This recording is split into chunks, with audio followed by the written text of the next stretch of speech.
The following story has been brought to you by StoriesToInspire.org. I was in Vienna camp many years ago, and there was an older gentleman there, and I took him to the doctor. I was the translator. And the doctor said to him, he's going to have to lose some weight.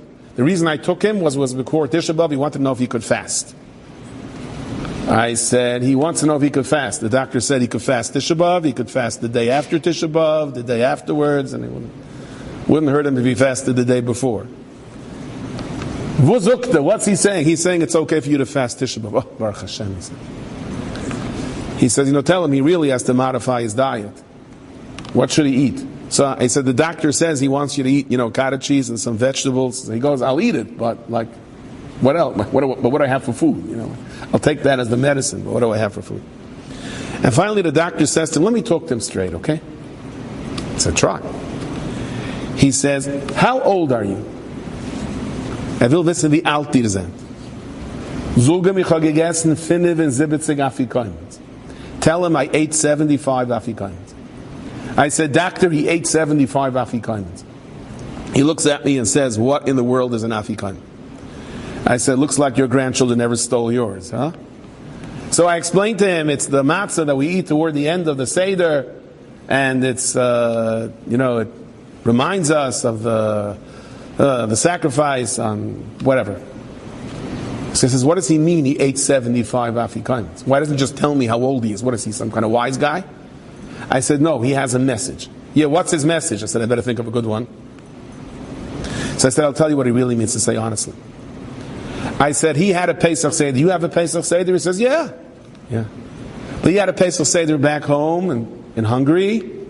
He had a Pesach Seder in a ghetto. He had a Pesach Seder where he risked his life in a concentration camp. He had a Pesach Seder in a DP camp. He had a Pesach Seder when he got married. And I know this man, he lost his first wife. He was in the hospital the first couple of years. He had a Pesach Seder in even before Bikur Cholim rooms in hospitals. Then he remarried. It took time for him to have children. He had a Pesach Seder with his first baby, his second baby. And now his last Pesach Seder, they all got together, his family. They rented like a semi-hall with over 250, close to 300 grandchildren there, and that's because no one else could fit.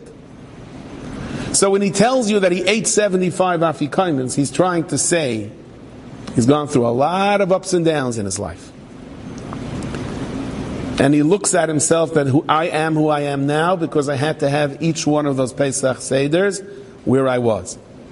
Doctor wiped a tear from his eye. He said, I'd hate to tell you my history. I didn't press it, but we got the idea. He says, the Sfasem is, why is the Seder called a Seder? It's to remind you that even though you think that your life is at random, that you think that the events of your life, if you can go back and look at a diary, every single day of your life, from the day you were born, look at your parents' reflection on a baby by the Seder. And you went through your sibling rivalries and your elementary school years and your high school years. You went through every single Seder. The situation in my life was constantly changing.